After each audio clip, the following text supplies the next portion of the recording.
Everyone, welcome back to my YouTube channel Rahul study 62। और आज हम आए हैं एक नए टॉपिक के साथ जिसका नाम है origin and evolution of gymnosperm. कि जो जिम्नोस्पर्म है उसका ओरिजिन व एवोल्यूशन कैसे हुआ। तो इस टॉपिक को स्टार्ट करते हैं। तो जो प्रोजिम्नोस्पर्म है, प्रोजिम्नोस्पर्म बेसिकली वो प्लांट का ग्रुप है जो ना ही ट्रू जिम्नोस्पर्म है और ना ही टेरिडोफाइट। तो उन्हें जिम्नोस्पर्म एंड टेरिडोफाइट की कनेक्टिंग लिंक बोलते हैं। प्रोजिम्नोस्पर्म कहा जाता है क्योंकि उनकी जो एनाटॉमी होती है सिमिलर होती है साइकेडोफाइट, जो कि strong vascular tissue having secondary wood, और जो उनके जो रिप्रोडक्टिव स्ट्रक्चर है सिमिलर टू टेरिडोफाइट के समान। So they are seedless homosporous plant, मतलब इसलिए इनको बोलते हैं क्योंकि उनके आधे कैरेक्टर होते हैं टेरिडोफाइट से मिलते हैं और आधे जो साइकेडोफाइट एक जो strong vascular tissue having secondary would, मतलब एक इसकी जो एडवांस ग्रुप होता है इससे इसके कुछ कैरेक्टर मिलते हैं। तो इसको कनेक्टिंग लिंक बोलते हैं जिम्नोस्पर्म एंड टेरिडोफाइट के बीच की। इसके बाद according to botanist including Beck और believe that the gymnosperm are क्या मोनोफाइलेटिक ओरिजिन, जिम्नोस्पर्म है इनका मोनोफाइलेटिक ओरिजिन हुआ है and basically group of those plant which are known as progymnosperm. ठीक है, तो इनका जो ओरिजिन कहाँ से हुआ है जिम्नोस्पर्म का, इनका जिम्नोस्पर्म का ओरिजिन हुआ है प्रोजिम्नोस्पर्म के ग्रुप से, इनका कहना ये था। इसके बाद एक और साइंटिस्ट थे सीकलर एंड बैंक, इनका मानना था कि इन दोनों का भी यही मानना था कि जो जिम्नोस्पर्म है वो इवॉल्व हुए हैं प्रोजिम्नोस्पर्म के समान, जो क्या दिखते हैं प्लांट दिखते हैं, जो plant which are structurally similar to progymnosperm. So after study it was observed that the almost all gymnosperm evolved from order Anneurophytales, और इसको क्या बोलते हैं Anneurophytales of प्रोजिम्नोस्पर्म। तो ये जो Anneurophytales है ये क्या है, एक प्रोजिम्नोस्पर्म का ग्रुप है और इसका जो पीरियड में कौन से पीरियड में इसको रखे गए थे, मिडिल डेवोनियन पीरियड में। और इसके बाद बात करें तो उसके बाद there after evolve take place in two direction, और इनके बाद जो ये ग्रुप प्रोजिम्नोस्पर्म है इनको एन्यूरोफाइटेल्स ग्रुप से इनका जो एवोल्यूशन हुआ दो डायरेक्शन में हुआ है। तो जो प्रोजिम्नोस्पर्म है इसमें इंक्लूड है तीन ऑर्डर, एक तो पिटिएलीज या आर्किप्टेरिडियलीज बोल सकते हैं इसको, और एन्यूरोफाइटेलीज भी बोल सकते हैं, और प्रोटोपिटियल्स, मतलब आप सिंप्लीफाइड बोल सकते हैं पिटिएल्स, एन्यूरोफाइटेल्स और प्रोटोपिटियल्स। तो जो एन्यूरोफाइटेल्स है इसका जो जिम्नोस्पर्म है इसका ओरिजिनेटेड हुआ दो डायरेक्शन में, बोला कि इनका जो ओरिजिन है दो डायरेक्शन में। एक तो कौन सी डायरेक्शन में हुआ, एक एवोल्यूशन इस साइड हुआ साइकेडोप्सिडा की साइड, तो जिससे क्या इवॉल्व हुए साइकेडोफिलिकल्स हुए, साइकेडियोडेल्स हुए और साइकेडेलीज हुए। साइकेडेलीज में हमें पता है कि एक अच्छा एग्जाम्पल है क्या है साइकस, और एक और सेकंड इसकी डायरेक्शन क्या थी कोनिफेरोप्सिडा की ओर। तो कोनिफेरोप्सिडा से क्या डेवलप हुए, क्या है प्रिमिटिव कोनिफर डेवलप हुए इससे, जैसे कॉर्डिएटेलीज है, कोनिफेरोफाइटेलीज है और अदर जिम्नोस्पर्म, तो यहाँ से एवॉल्व हुए। इसके बाद एवोल्यूशन ऑफ जिम्नोस्पर्म, तो इस जिम्नोस्पर्म का एवोल्यूशन हम पांच बेसिस पर और चार बेसिस पे बता सकते हैं। जैसे कि एक मॉर्फोलॉजी के बेसिस पे, मॉर्फोलॉजी में क्या एवॉल्व हुए, एनाटॉमी में क्या एवॉल्व हुए, वेस्कुलर सिस्टम में कैसे कहाँ से कौन से प्रिमिटिव कैरेक्टर थे और क्या एडवांस कैरेक्टर हुए, और इसके बाद साथ साथ जो रिप्रोडक्टिव स्ट्रक्चर हैं तो उसमें क्या थे प्रिमिटिव स्ट्रक्चर और वहाँ पर एडवांस कैरेक्टर क्या आए। तो पहले हम देखते हैं reproductive structure, RS reproductive structure, जिसमें मेनली क्योंकि देखो जो मॉर्फोलॉजी एनाटॉमिकल वेस्कुलर ये कोई भी म्यूटेशन के कारण बदल भी सकते हैं, बट जो रिप्रोडक्टिव स्ट्रक्चर है ये बहुत ही कम क्या होते हैं चेंज होते हैं। तो जैसे हम बात करते हैं क्या माइक्रोस्पोरोफिल ओव्यूल के बारे में बात करेंगे, पोलन ग्रेन और मेल गैमीटोफाइट और फीमेल गैमीटोफाइट, आर्किगोनिया और एम्ब्रियो, इनके बारे में बात करेंगे कि इनका एवोल्यूशन प्रिमिटिव कैसे थे और एडवांस कैसे थे। तो एवोल्यूशन पहले हम मॉर्फोलॉजी में ही देख देते हैं, मगर देखेंगे तो सभी, बट मेल क्या रहेंगे रिप्रोडक्टिव स्ट्रक्चर देखेंगे। तो जो एवोल्यूशनरी मॉर्फोलॉजी ट्रेंड क्या थे, तो जो प्रिमिटिव कैरेक्टर क्या थे, strong columnar unbranch stem in Pteridospermales, Cycadeoidales और साइकेडेलीज। तो यहाँ से इनका क्या हुआ branch at apex only in Cordaitales. अब इसके बाद ब्रांच निकली ओनली एपेक्स पर, तो एक कौन से ग्रुप में कॉर्डिएटेल्स, तो इससे क्या हुआ पहले कॉर्डिएटेल्स का एवोल्यूशन हुआ। कॉर्डिएटेल्स से क्या इवॉल्व हुए और अन्य ग्रुप हुए। तो जैसे एडवांस कैरेक्टर में क्या आ गए कि स्टेम ब्रांच डाइमॉर्फिक हुई, ब्रांचिंग इन कॉनिफेरेल्स है, नीटेलिस है और जिंको एलिस है। तो जो स्टेम, इनकी स्टेम कैसी थी, डाइमॉर्फिक ब्रांच शो करती थी। मतलब पहले तो अनब्रांच थी, फिर एक में एपेक्स पे ओनली ब्रांच हुई, इसके बाद ब्रांच भी डाइमॉर्फिक हो गई। तो ये क्या हो, ऐसा उनका एवोल्यूशन होता हुआ है। लीप की भी बात कर लेते हैं। तो लीप का क्या हुआ कि पहले क्या था, मेगाफाइलस लीप थी, मतलब बड़े साइज की लीप मेगाफाइलस। इनका किस में थी, जैसे साइकेडेलीज में है, साइकेडेलीज में है और टेरिडोफाइलस, मतलब लार्ज साइज की जो लीप होती है वो क्या होती है, मेगाफाइलस लीप। तो वहाँ से माइक्रोफाइलस लीप का होना, जैसे कॉनिफरेल्स है, टेक्सेल्स है और निटेलिस है। तो इनमें उनका यहाँ से इस डायरेक्शन से यहाँ की ओर क्या हुआ, एवोल्यूशन हुआ। तो इस प्रकार क्या हुआ कि जो मेगाफाइलस स्लीप थी वहाँ से माइक्रोफाइलस स्लीप का एवोल्यूशन होना। इसके बाद आगे देखते हैं जो एवोल्यूशनरी ट्रेंड इन एनाटॉमी। तो एनाटॉमी है, तो इसमें क्या एवोल्यूशनरी ट्रेंड हुई। तो इसमें क्या हुआ, जो एवोल्यूशनरी ट्रेंड इन एनाटॉमी है, तो anatomical structure are similar in primitive. ये कैसा था, सिमिलर ही था कि anatomical structure are similar in primitive and advance gymnosperm. जो एनाटॉमिकल फीचर था वो सेम था प्रिमिटिव में भी और एडवांस में भी। ठीक है। इसके बाद एवोल्यूशनरी ट्रेंड इन वेस्कुलर सिस्टम। तो वेस्कुलर सिस्टम था, तो उसमें क्या एवोल्यूशनरी ट्रेंड हुआ। तो इसमें हम देखेंगे primitive character and advance character. तो देखो मोर प्रिमिटिव वुड, ठीक है, मोर प्रिमिटिव वुड इसमें क्या थी, प्राइमरी, और यहाँ पर मोर क्या थी, सेकेंडरी। ठीक है, मतलब पहले में जो प्रिमिटिव थे उनमें प्राइमरी वुड ज़्यादा पाई जाती थी, उसमें मोर पाई जाती सेकेंडरी वुड की मात्रा। इसके बाद जो वेस्कुलर सिस्टम था कैसा था, मोर कोलाइन, यानी उसके अंदर लीफ ट्रेस की मात्रा कम थी, पत्ती तने पर कम लगती थी, जो पत्ती हैं क्या स्टेम पर कम लगी थी।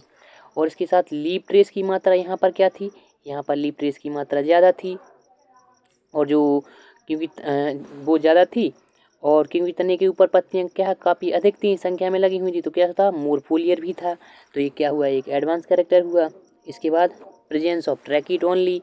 तो अगर ट्रैकिड बस प्रेजेंट है, जैसे साइकेडोफाइटा है, टेरिडोफाइटा है, तो ये क्या है, एक प्रिमिटिव कैरेक्टर है। और यहाँ से इस डायरेक्शन में इवोल्व हुआ कि प्रेजेंस ऑफ वेसल्स, ठीक है, तो ये कैसे एफेड्रेल्स है, नीटेल्स है, तो ये क्या है, एडवांस ग्रुप हुए।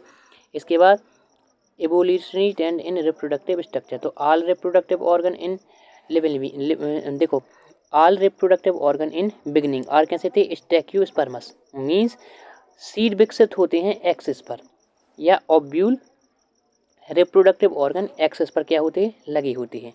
तो ये क्या है, एक प्रिमिटिव कैरेक्टर जो स्टाइकोस्पर्मस है। इसके बाद during the course of evolution structure कैसे हुए, फाइलोस्पर्मस हुए, टाइप ऑफ जिम्नोस्पर्म डेवलप हुए। ठीक है, जिसमें मीन्स जो लीफ है, लीफ पर क्या होते, ऑर्गन डेवलप हुए, रिप्रोडक्टिव ऑर्गन डेवलप हुए।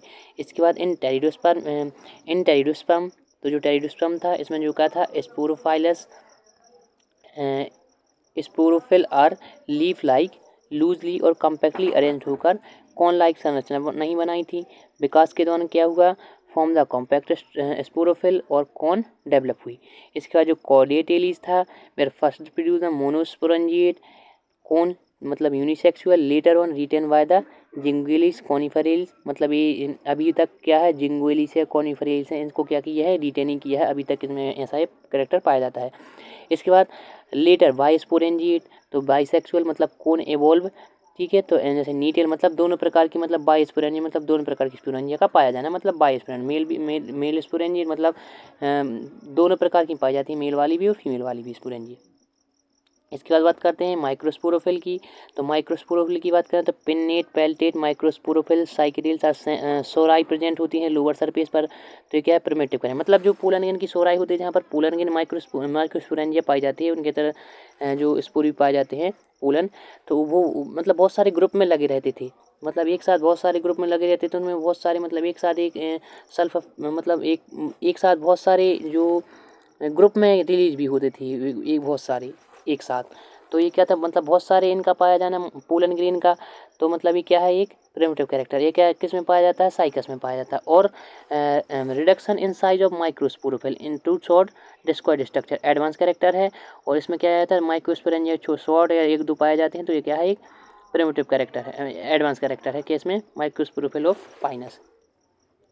इसके बाद बात करते हैं क्या, फास्ट एलिमिनेशन ऑफ एन्यूलस, जो फॉर्म द मतलब form the fern like appearance, मतलब जो एन्युलर होते हैं जिसमें फर्न लाइक अपीयरेंस होती है वो क्या है, फास्ट एलिमिनेशन। ठीक है, इसके बाद ऑब्यूल की बात करें तो two evolutionary chain on the visible in the gymnosperm, तो ये ऑब्यूल के में भी दो जो ट्रेंड हैं विजिबल हुई, तो एक तो degeneration of outer fleshy layer और एक अपीयरेंस ऑफ टू इंटेगुमेंट। तो क्योंकि पता है कि हमें मोस्टली जिम्नोस्पर्म में क्या बात है, एक ही इंटेगुमेंट पाया जाता है, तो दो इंटेगुमेंट का पाया जाना एक एडवांस कैरेक्टर है जैसे नीटेल्स में पाए जाते हैं, और जो आउटर फ्लैशी लेयर है उसका डीजनरेट होना। तो प्रिमिटिव कैरेक्टर की बात करें तो सिंपल इंटेगुमेंट यूनिटैगुमेंट, ये क्या है प्रिमिटिव, और बाइटैगुमेंट ऑब्यूल कैसे है जैसे नीटेला है, तो इसमें क्या है एक एडवांस कैरेक्टर। इंटेगुमेंट में न्यूसेलस है, न्यूसेलस क्या है, न्यूसेलस है, और उसके बाद इंटेगुमेंट न्यूसेलस से फ्यूज है, मतलब जो इंटेगुमेंट है न्यूसेलस से कैसा है फ्री है, तो ये क्या है प्रिमिटिव कैरेक्टर है। और जो इंटेगुमेंट होता है न्यूसेलस से अगर फ्यूज है तो ये क्या है एक एडवांस कैरेक्टर है। Outer layer fleshy, outer layer stony और इनर लेयर भी फ्लैशी। तो थिन इन किसमें कॉनिफर में, मतलब formation of one more layer due to fusion of bract and outer layer of integument, तो इससे क्या होती है एक वन मोर लेयर और फॉर्म होती है। इसके बाद reduction in number of megaspore in the megasporangium, तो जैसे आर्क्योप्टेरिस है, आर्क्योप्टेरिस के बाद आर्क्योस्पर्मा है, इसमें बात करें तो कैसा है मैनी मेगास्पोर, इसमें 4, और इसमें साइकोस्पाइनस में बात करें तो इसमें ओनली क्या 1 ही बचता है, ओनली 1 बचता है, तो क्या है इसका रिडक्शन होता गया, जो आज के जो क्या है मेगास्पोरेनियम का जो रिडक्शन है होता गया कि पहले बहुत सारे थे फिर 4 बचे फिर 1 ही बचा, तो मतलब ये क्या एडवांस कैरेक्टर की ओर चली गए। Present of cupules in primitive character क्या है आर्किस्पर्मिया में, और उसके बाद प्रेजेंट ऑफ ऑब्यूलिफेरस स्केल, ये क्या है एक एडवांस कैरेक्टर है। इसके बारे बात करें तो medullosan seed are primitive character with micropyle present on salpinx and lagenostome pollen chamber, ठीक है। तो लाइजेनोप्टेरिस सीट का पाया जाना, ये क्या है एक presence of pollen chamber primitive character है, और एब्सेंस ऑफ पोलर चैम्बर ये क्या है एक एडवांस कैरेक्टर जैसे टेक्सेल्स में। इसके बाद पोलनगेन की बात करें मतलब पोलनगेन एंड मेल गैमेटोफाइट की बात करें तो देखो मून नंबर में पाया जाना था, मून नंबर में पाया जाना क्या है एक प्रिमिटिव कैरेक्टर, और लेस नंबर में पाया जाना एक क्या है एडवांस कैरेक्टर।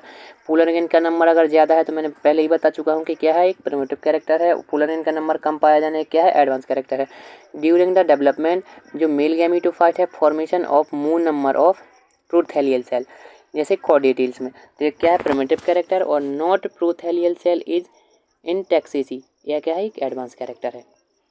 इसके बाद मोटाइल एंथ्रोजॉइड इन, ठीक है मतलब जो मोटाइल एंथ्रोजॉइड मतलब जो पोलन ग्रेन है क्या क्या मोटाइल होते हैं मूवमेंट कर सकते हैं, तो ये क्या है एक प्रिमिटिव कैरेक्टर है जो साइकेडोफाइटा है साइकस में अभी भी पाया जाता है। और जो नॉन मोटाइल कैरेक्टर एंथ्रोजॉइड मतलब नॉन मोटाइल एंथ्रोजॉइड या कॉनिफर भी बोल सकते हैं अपन, मतलब मेल गैमीट को बोल सकते हैं, जो पोलन ग्रेन में फॉर्म होते हैं मेल गैमीट उनको एंथ्रोजॉइड बोल सकते हैं अपन, जो फ्यूज होते हैं जाकर ओव्यूल से, तो ये क्या है एंथ्रोजॉइड है। और कैसे होते हैं इसमें नॉन मोटाइल, तो ये क्या है कॉनिफरील्स में, और यह क्या है एक एडवांस कैरेक्टर है और नीडेट्स में भी पाया जाता है।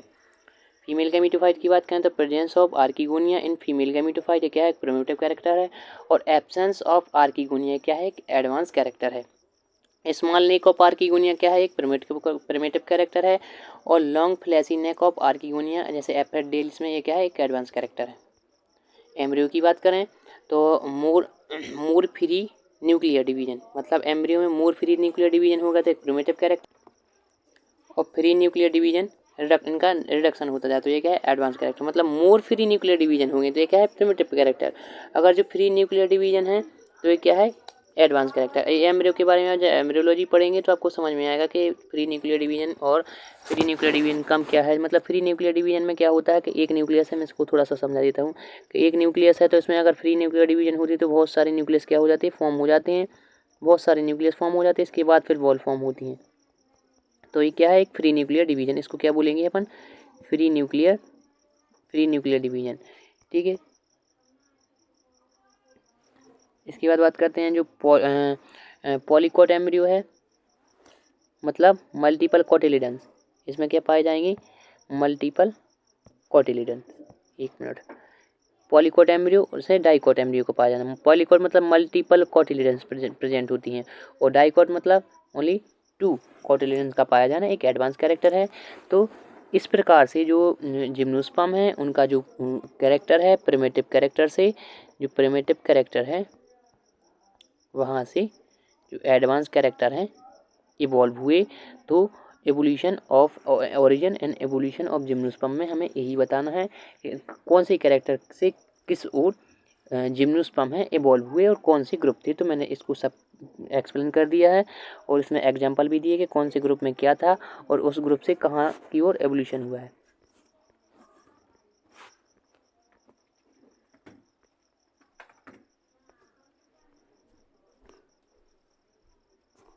इसकी नोट्स हैं।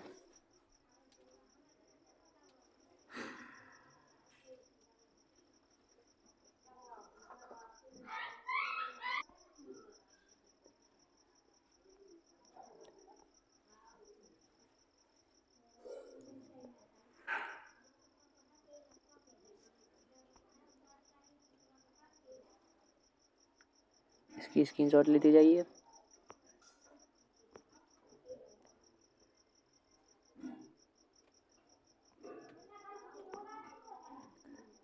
इसका भी ले लीजिए।